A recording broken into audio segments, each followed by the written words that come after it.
Magandang umaga po sa ating lahat, mga kapatid. Magandang umaga po, Father Vic. Ngayon po ay araw ng Miyerkules sa ikatatlong linggo ng ating paghahanda para sa Pasko ng muling pagkabuhay.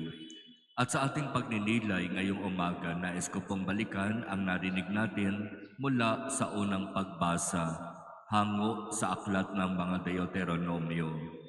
Dito malinaw na ipinaalaala ni Moises sa mga Israelita ang kahalagahan ng pagsunod sa batas upang sila'y mabuhay.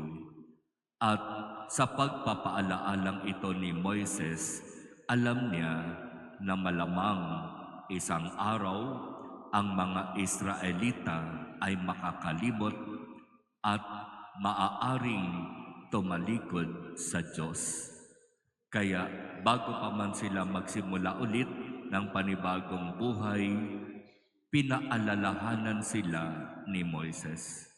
Tandaan ninyo ito, mga Israelita.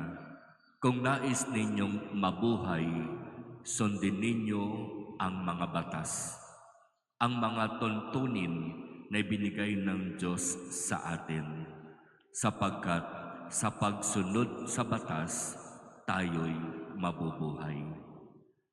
At kung pagninilayan natin ang bahaging ito ng unang pagbasa na sinasabi ni Moises sa mga Israelita, di ba magandang pagnilayan sa buong maghapon?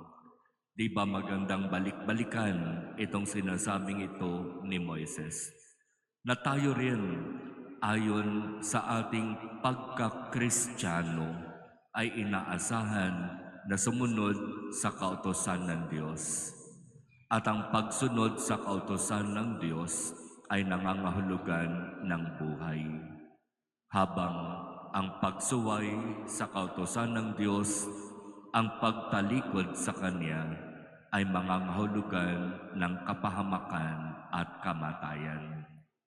Hindi natin pwedeng sabihin, hindi ko kasi alam. Mahirap mawalan ng kaalaman tungkol sa kautusan ng Diyos. Alam natin ang batas. Alam natin ang kautusan ng Diyos. Simula pa sa pagkabata, iyan ay inilalagay na sa ating isip.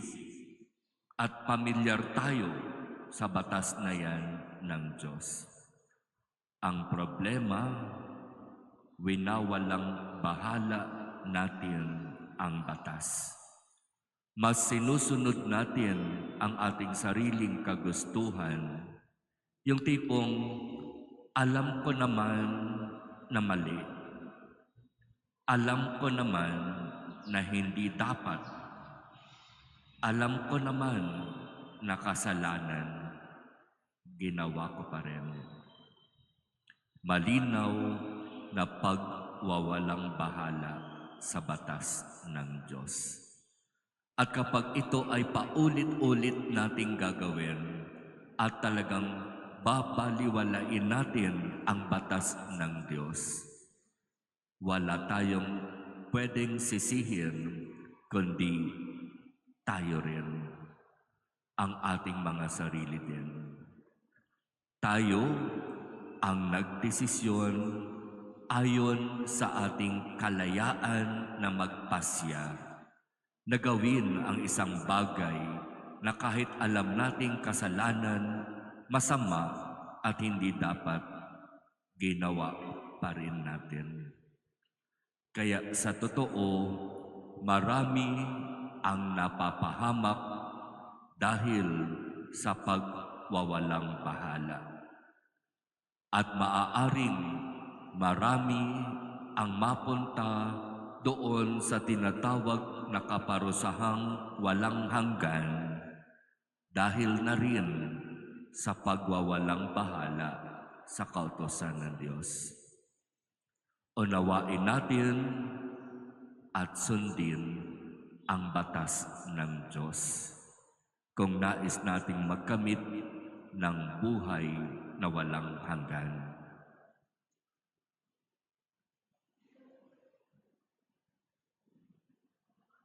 Amen.